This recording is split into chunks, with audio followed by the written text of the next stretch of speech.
Here are the ingredients for choripan, the delicious sausage sandwich from Argentina.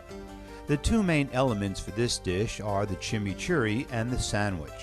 For the chimichurri, you'll need parsley, garlic clove, dried oregano, red pepper flakes, cumin seed, paprika, salt and pepper to taste, a bay leaf, olive oil, balsamic vinegar, white distilled vinegar, and canola oil.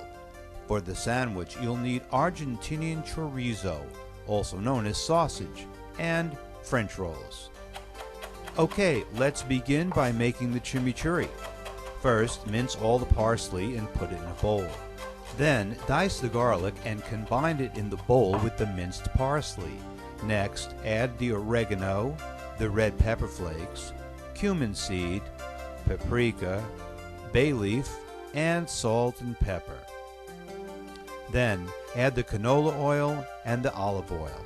Mix it all with a spoon. Now add the balsamic vinegar and white vinegar and mix it all together again. Taste it. Adjust the mixture by adding more of the oils or vinegars or salt and pepper if you'd like. For the best results when it's done, let the mixture stand for 2 hours at room temperature. Now we're off to the grill. If you're using a gas grill, set the temperature to medium. We're grilling the chorizo today as part of the Argentinian barbecue, which you can find by searching for it on our site. But for now, just poke holes in the chorizo and place them on the grill. Grill for 8 to 10 minutes per side. When you're ready, slice the French rolls on one side to open them up and place them on the grill to toast. Once they're as you like it, place the chorizos inside of the rolls.